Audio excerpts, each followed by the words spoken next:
ಅಪ್ಪ ಅಮ್ಮ, ನಿಮ್ ಪ್ರೀತಿಯ ಸಂಕೇತ ಈ ಪ್ರಾಣ. ನೀವು ಕೊಟ್ಟಿರೋ ಈ ಜೀವನಕ್ಕೆ ಮತ್ತೊಂದು ಹುಟ್ಟು ಹಬ್ಬ ಬಂದಿದೆ. ಆಶೀರ್ವಾದ ಮಾಡಿ.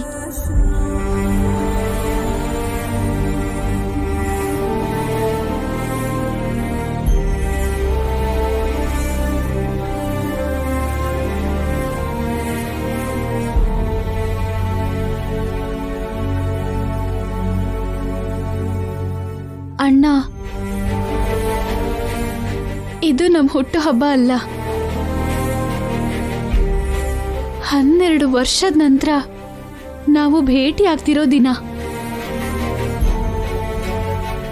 ನಿನ್ಗೋಸ್ಕರನೇ ಕಾಯ್ತಿದ್ದೀನಿ. ಇವತ್ತು ತಪ್ಪದೆ ಬರ್ತೀಯಾ ಅಲ್ವಾ?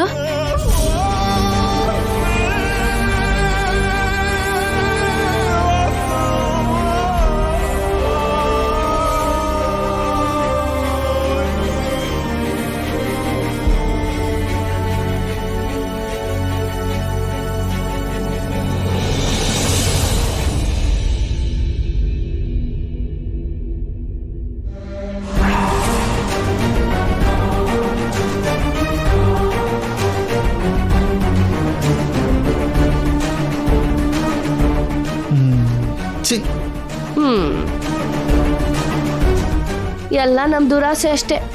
ಇವಳು ಇಷ್ಟು ಬೇಗ ಯಾಕೆ ಸಾಯ್ತಾಳೆ? ಇವಳಿಗಿನ್ನೂ ಆಯಸ್ಸಿದೆ. ಹೌದು ಚಂದ್ರಿಕಾ, ಅನವಶ್ಯಕವಾಗಿ ನೈಟ್ ಎಲ್ಲ ಎಚ್ಚರ ಎದ್ದು ಸತ್ತಿದ್ದೆ. ನನ್ನ ನಿದ್ರೆ ಎಲ್ಲ ವೇಸ್ಟ್ ಆಗಿ ಹೋಯ್ತು. ಬೇಗ ರೆಡಿಯಾಗಿ ನಾವು ಮನೆನೆಲ್ಲ ಡೆಕೋರೇಟ್ ಮಾಡಿಲ್ಲ ಅಂದ್ರೆ ನಮ್ ಮುದ್ಕಿನೂ ನಮ್ಮ ಅತ್ತಿಗೆ ನಮ್ಮನ್ನ ಆಡ್ಕೋತಾರೆ. ಏನು?